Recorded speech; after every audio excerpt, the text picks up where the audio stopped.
The second, by the grace of God, of the United Kingdom, Canada, and her other realms and territories. Queen, Head of the Commonwealth, Defender of the Faith. Proclamation. To our faithful, the members elected to serve in the Legislative Assembly of our province of Alberta, and to each and every one of you, greeting. Whereas it is our will and pleasure, by and with the advice and consent of our Executive Council of our province of Alberta, to prorogue the first session of the 30th Legislature of Alberta, we do hereby prorogue, effective February 24th, 2020, the said legislature. And whereas it is deemed expedient for certain causes and considerations to convene the Legislative Assembly of our province of Alberta for the second session of the 30th Legislature, we do will that you and each of you and all others in this behalf interested on Tuesday, the 25th day of February 2020, at the hour of 3 o'clock in the afternoon at our City of Edmonton, personally be and appear for the dispatch of business to treat, act, do, and conclude upon those things which in the legislature of our province of Alberta, by the common council of our said province, may, by the favor of God, be ordained. Herein fail not. In testimony whereof we have caused these our letters to be made patent, and the great seal of our province of Alberta to be hereunto affixed. Witness the Honourable Lois Mitchell, Lieutenant Governor of our province of Alberta, this 12th day of February in the year of our Lord, 2020, and in the 69th year of our reign. By command. Please be seated.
Order, Mr. Speaker.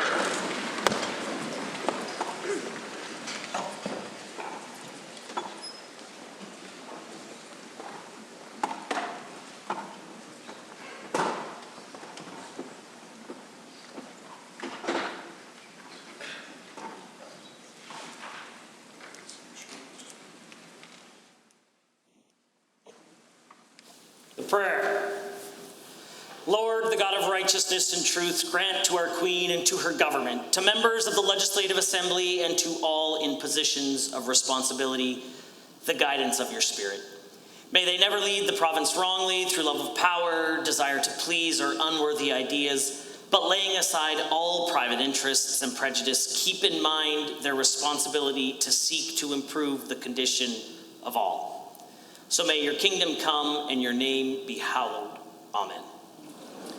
Ladies and gentlemen, please remain standing. I would invite you to join Cara MacLeod, accompanied by the Royal Canadian Artillery Band, to lead us in the singing of our national anthem. Please join us in the language of your choice.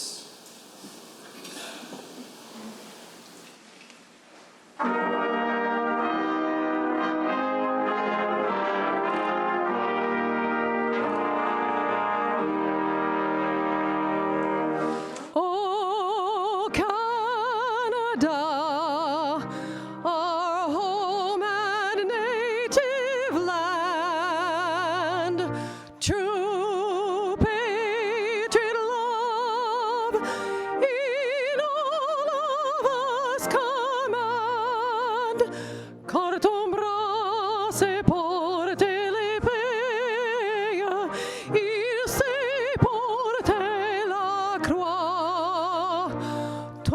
l'histoire est une épopée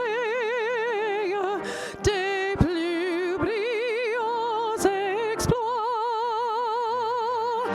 God keep our land glorious and free.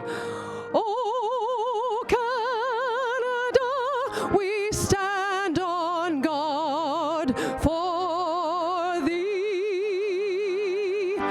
Oh, Canada, we stand on guard for thee.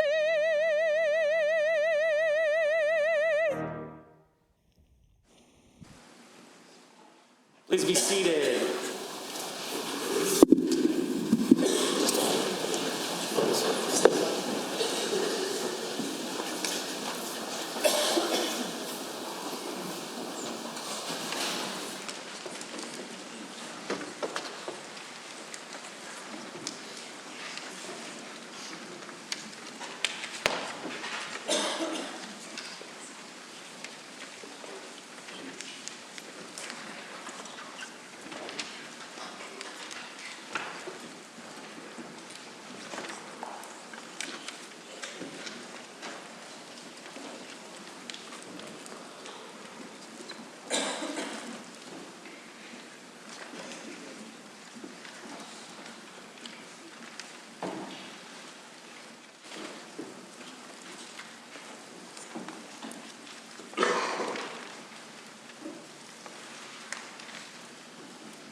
Honorable members, the RCA band will now play a brief musical interlude. The piece performed is a Western fanfare. A Western fanfare for brass choir is dedicated to the Music Academy of West in Santa Barbara, California. The fanfare is a bright, bold, uplifting work reflecting the beauty and excitement of Santa Barbara's famous music festival. In the brief span of 3 minutes, a snapshot of joyful music making occurs. Please enjoy a Western fanfare performed by the Royal Canadian Artillery Brass Band Ensemble under the direction of Captain Chris Embry.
Agent, open the door.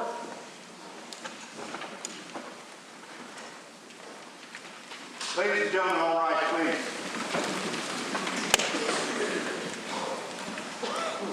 Mr. Speaker, for honor, the Honorable, the Lieutenant Governor awaits. Sergeant at Arms, admit Her Honor, the Honorable, the Lieutenant Governor.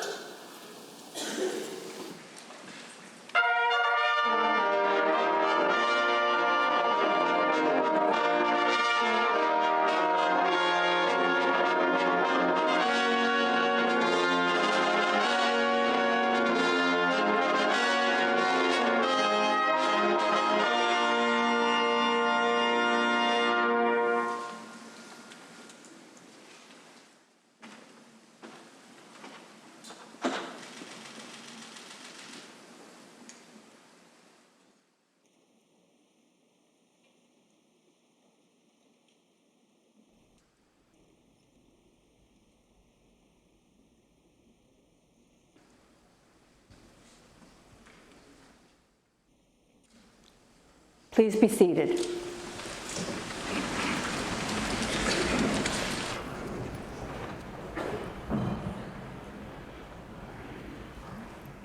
Do I start right now? Do I start?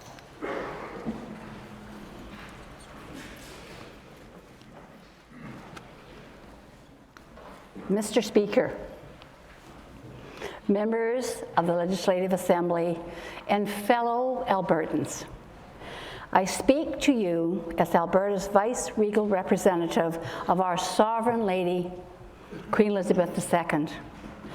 It is my duty to open the second session of the 30th Legislature with the legislative program of Her Majesty's government. I begin by acknowledging someone here today whose ancestry vividly illustrates the origin of our province and our people. In the late 1700s, a young Englishman named James Curtis Bird arrived in Rupert's Land as an employee of the Hudson's Bay Company. He rose to become chief factor of Edmonton House and located the post on the North Saskatchewan River Valley Flats, not far from where we are gathered today. The settlement that grew up around is now a metropolis of 1.3 million. In fact, it's this great, great capital city. James Bird married a Cree woman named Mary Omina Homisk.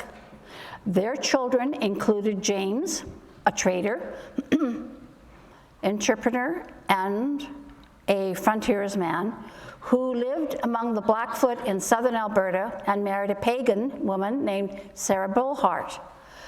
His brother William married a Métis woman named Venus Hay. It's a union that produced 12 children, including William Jr., who farmed on the river flats just east of here, and in the 1870s built a mill after which the city's beautiful Mill Creek Ravine Park is named. Many thousands of Albertans can trace their ancestry to these Cree, Blackfoot, Anglo origins, including our special guest today, Roy Bird from Sherwood Park. Roy is the proud great-great-grandson of James and Curtis and Mary, and is the president of the Northern Alberta Pioneers and Descendants Association. Thank you, Roy, for sharing your story that says so much about who we are and where we came from. Stories like these from Alberta's rich history remind us how far we have come together, of the great things we have achieved, and of the potential stretching out before us. A river of infinite possibilities, as broad and as deep as the mighty North Saskatchewan that nurtured Indigenous communities here for millennia. In our 116th year as a province, Alberta faces some of the biggest challenges we have ever met. But our history proves that Albertans are tough, resilient people. Together, we will overcome these challenges. Together, we will grow and prosper. Doing so will require that my government takes strong measures to renew our economy, bring order to our finances, and secure a fair deal for Alberta. Getting Alberta back to work is my government's central priority. My government will introduce a comprehensive, long-term blueprints for jobs. It will focus on restoring investor confidence by making Alberta the freest, fastest moving, and lowest tax province. With the job creation tax cut, we already have the lowest tax rate on job creators in Canada and are on track to achieve one of the lowest rates on the continent. This, plus cutting unnecessary red tape by at least 1/3, is restoring our competitive edge to make Alberta a magnet for investment and job creation. My government will introduce several bills making it easier, faster, and less expensive for businesses, community groups, and governments to deliver services and create jobs. My government will also continue implementing its Skills for Jobs agenda to prepare Albertans for fulfilling future careers. We need more young people to recognize that there is a parity of esteem between experiential and academic learning, between trades and professions. Young people, like Cecile Buckmeyer, who is with us today, a strong-willed, independent-minded Albertan, Cecile rejected outdated advice and chose trades training after high school. She is now a successful auto body tradesperson, an instructor at the North Alberta Institute of Technology, the Skills Canada 2015 Alumni of the Year, and a medalist for Canada at the World Skills Competition. Thank you, Cecile, for inspiring a new generation to pursue excellence through the trades. As part of the Blueprint for Jobs, my government will unveil the 2020 Capital Plan, committing $6.4 billion to strengthen our infrastructure while creating jobs. My government will continue to advance the diversification of our economy, catalyzing job creation and growth in energy, in agriculture, in forestry, advanced technology, including artificial intelligence and medical technology, in aviation and aerospace, finance and fintech, tourism, and other industries. Key to our success in all of these areas will be the social and economic mobility of our people. Through initiatives like the Indigenous Opportunities Corporation, my government will partner with Indigenous communities to create unprecedented opportunities for investment, jobs, and prosperity. Opportunities for newcomers will be increased by providing faster credential recognition through the Fairness for Newcomers Action Plan, and by introducing the new Alberta Advantage immigration program that will attract entrepreneurs to start new businesses and invest here. Restoring investor confidence in Alberta's economy is essential. That is why my government will establish a new investment promotion agency with funds set aside in the 2019 budget to expand Alberta's profile in key capital markets around the world. My government will also continue leading Canada in breaking down costly trade barriers. This includes efforts to bring more provinces into the new West Partnership Trade Agreement, and leading by example on labour mobility by unilaterally recognizing other provinces' professional and trade qualifications wherever feasible. Alberta is now producing and shipping more energy products than at any point in our history. However, significantly expanding our access to established and new markets remains critical to our economic future, in part to reduce oil price differentials and that diminish the great value of our natural resources. That is why my government will do everything within its power to ensure the completion of the Trans Mountain expansion and Keystone XL pipelines, while supporting and pursuing other projects to ship Alberta energy to the world. Growing efforts to landlock and phase out Alberta energy production will not succeed. My government recognizes that the global energy supply is moving towards lower emitting resource sources, but that includes the oil and gas we will produce here in Alberta for decades to come. We will not surrender global energy markets to dictatorships that spread conflict and extremism around the world. The government of Alberta is prepared to do whatever it takes to develop our resources responsibly and get them to global markets to compete and displace energy from some of the world's worst regimes. In part, that means working with industry to continue reducing the environmental impact of our energy.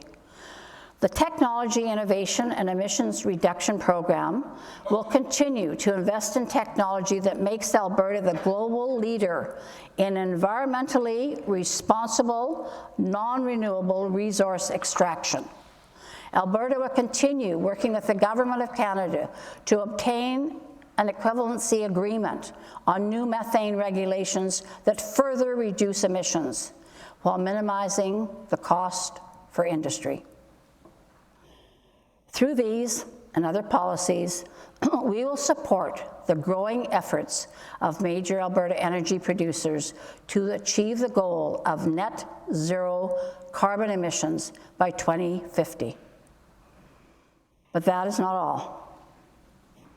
When regulatory uncertainty, hostility by the federal government, or pressure from special interest groups inhibits investment in Alberta resource development, my government will act.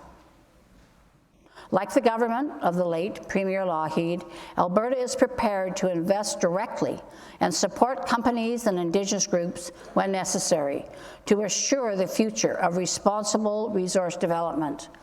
Through these and other efforts to stimulate jobs and growth, my government will do everything it can to reduce unacceptably high levels of unemployment and get people back to work. My government's second key priority for the new session is getting our fiscal house in order and ensuring that Albertans get full value for their tax dollars. We are wasting $2 billion tax dollars this year on interest payments to bankers and bondholders, money that could be left in the hands of taxpayers or spent on health care and education. Without action, we will end up wasting billions more on debt interest payments, which means billions less on public services.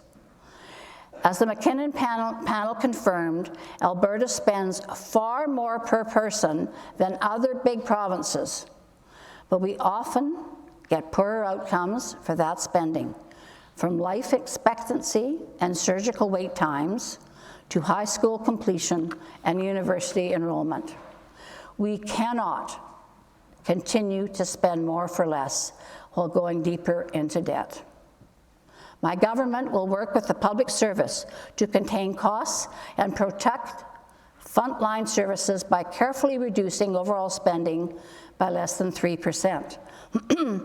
This excludes the budget for healthcare, or education, community and social services, and children's services, where budgets are being maintained at or increased to record high levels. Providing a high-quality public healthcare system is essential. My government will move forward with implementation of its surgical wait times initiative and other reforms that put patients, not politics, at the center of Medicare. In doing so, Alberta will be informed by universal, publicly funded healthcare systems in Canada and in Europe, with the goals of increasing patient choice, reducing wait times, and improving health outcomes. Albertans will never have to pay out of pocket for medically necessary care. Our overarching goal is to make life better for Albertans. That is why my government will implement a renewed mental health and addiction strategy backed by an additional $140 million in support. Far too many Albertans have become trapped by addiction in recent years. Every one of them needs love and compassion. They also need access to treatment and recovery services, which is why the government is funding the creation of at least 4,000 additional treatment spaces. With us today is a man whose life story embodies these truths. Calgarian Samuel Stordy succumbed to opiate addiction as a teenager and overdosed many times. He did not get his life back until he undertook treatment and started down the path to recovery. Samuel now works as a youth addiction counselor. He is living proof that treatment works and recovery is possible. Congratulations, Samuel. Thank you for being an inspiration. My government will introduce legislation to protect the vulnerable by enhancing public safety. This includes an act to protect survivors of human trafficking, part of our action plan to fight human trafficking and combat the scourge of this modern form of slavery. My government will amend the Vital Statistics Act to prevent convicted sexual offenders from covering their tracks by legally changing their names. My government will table bills to toughen sanctions against impaired driving and to protect minors from risk associated with vaping. Amendments will be proposed to the Victims of Crime Act to strengthen financial benefits for victims. At the heart of the Alberta Advantage is our strong, pluralistic public education system. That is why my government will introduce a Choice in Education Act to reaffirm that parents have primary responsibility for their children's education. This law will be the first in Canada to incorporate the language of the Universal Declaration of Human Rights, stating that parents have a prior right to choose the kind of education that shall be given to their children. My government will also implement recommendations of the Curriculum Review Committee, including its call for a refocus on teaching core competencies, depoliticizing the curriculum, and standardized testing.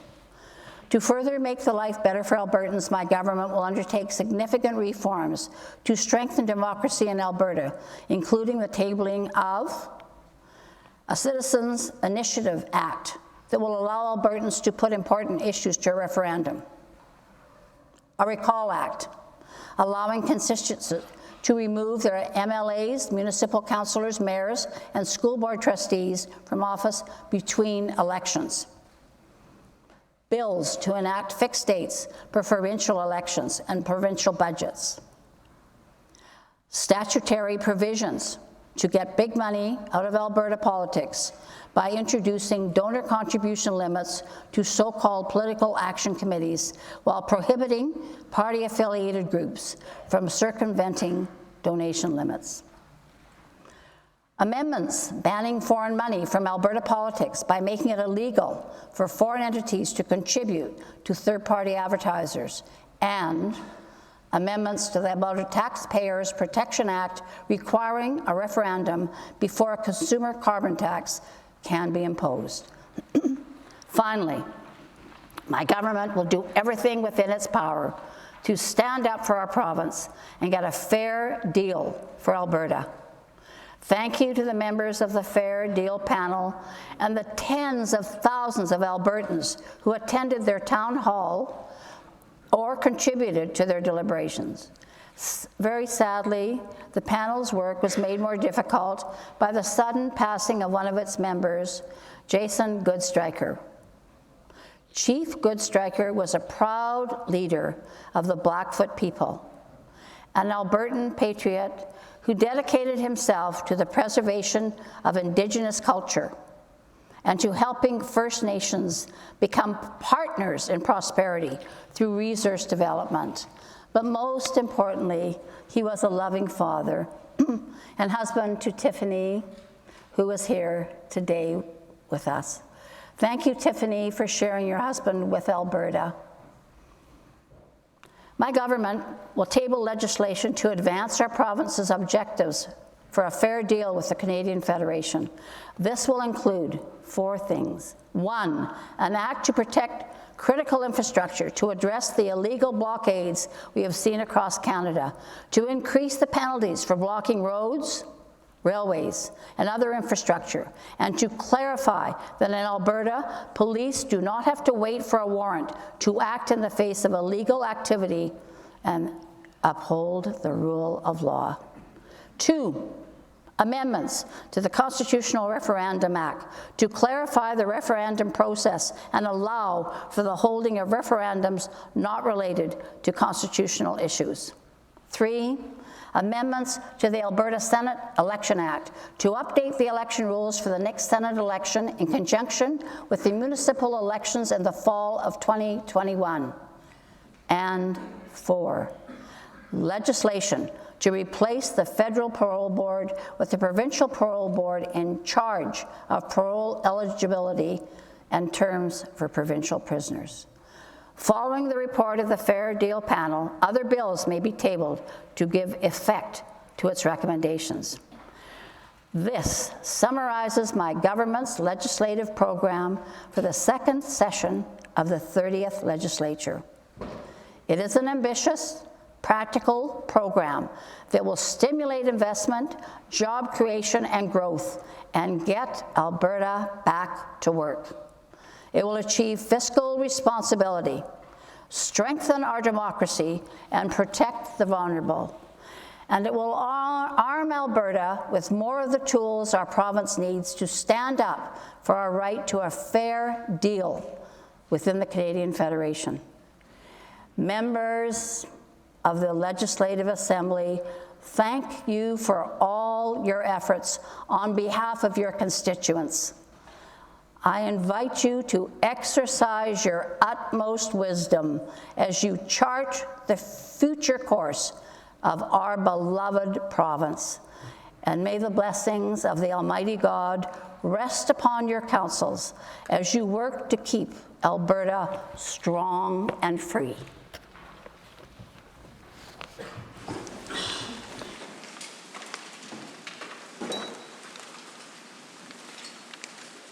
Rise, please.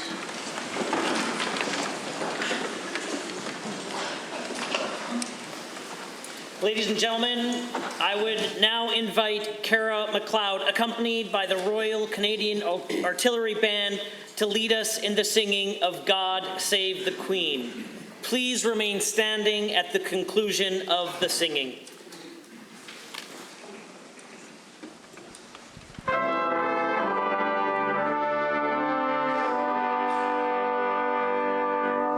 God save our gracious Queen, long live our noble Queen. God save the Queen. Send her victorious, happy and glorious, long to reign over us. God save the Queen.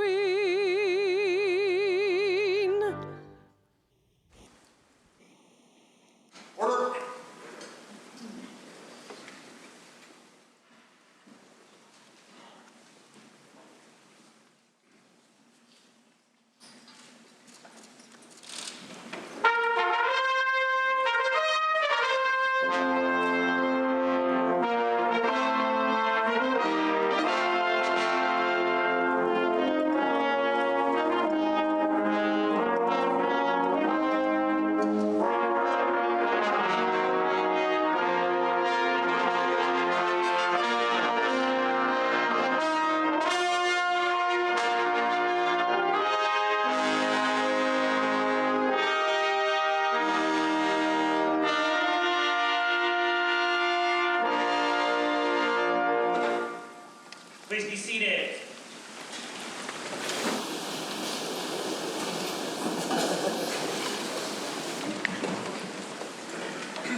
Honourable members, welcome. It's a pleasure to see all of you here today, and even more of a pleasure to see everyone else that has joined us today. Welcome to the Legislative Assembly of Alberta. Earlier today, it was impossible not to recognize the thunder of the 15-gun salute to mark the opening of the second session of the 30th Legislature. This year marks the 100th anniversary of the founding of the 20th Field Artillery Regiment, who was responsible for the 15-gun salute today. We can trace its roots back to February 2nd, 1920, when it was founded in Edmonton as a reserve force regiment.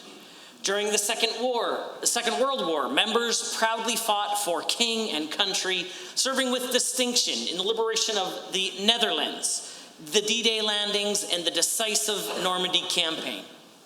The regiment continues to be based here in Edmonton, comprised of 2 field batteries, the 61st based in Edmonton and the 78th based in Red Deer.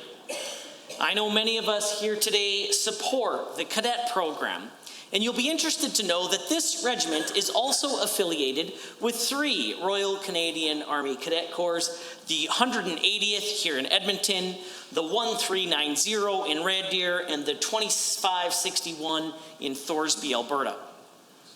You know, when I think of public service, I am inspired by the commitment and service of both men and women serving here and abroad. Every day, they put their lives on hold to defend the freedoms that we enjoy here. It is particularly special to me in this chamber as daily I'm reminded of our responsibility to the people of Alberta and to our shared democracy. It is because of the ultimate sacrifice of so many that allows us to continue here today. We all owe a debt of gratitude to the men and women who serve our nation. For this regiment's outstanding service to all Albertans and its incredible 100 years of service, it's my distinct honor to congratulate the 20th Field Artillery Regiment, Royal Canadian Artillery, 41 Canadian Brigade Group. I also wish to say a very special thank you to Brigadier General Stephen Lacroix, commander of the 3rd Canadian Division, under whose command this unit falls.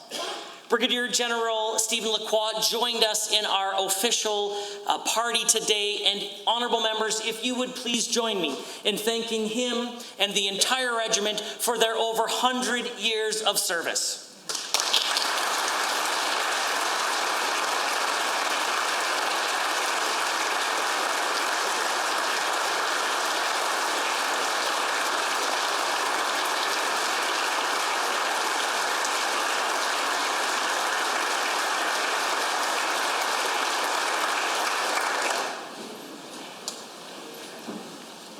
Honourable members, I have the privilege to table a copy of the speech graciously given by Her Honour, the Honourable, the Lieutenant Governor.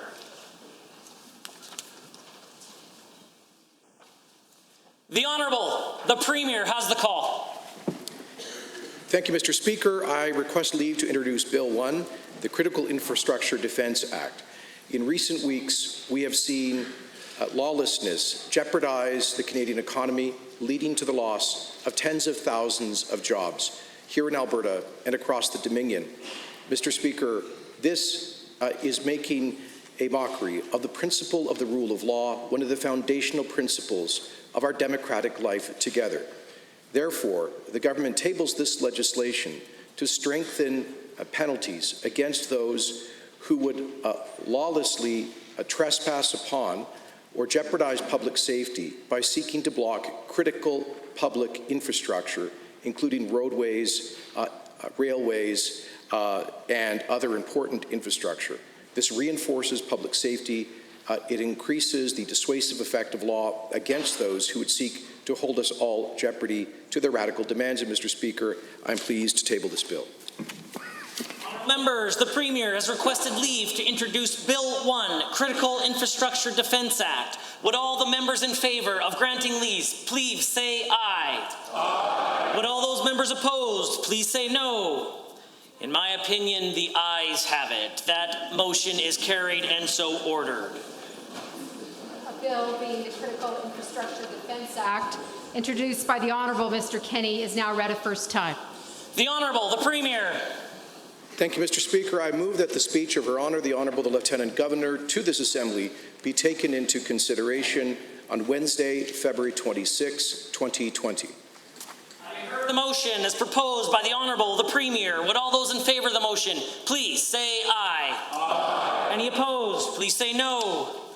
In my opinion, the ayes have it. That motion is carried and so ordered. The Honourable, the Government House Leader. Thank you, Mr. Speaker. I move that the Legislative Assembly of Alberta stand adjourned until tomorrow at 9:00 a.m. The motion is proposed by the Honourable the Government House Leader. Would all those in favour of the motion please say aye? Aye. Any opposed? Please say no.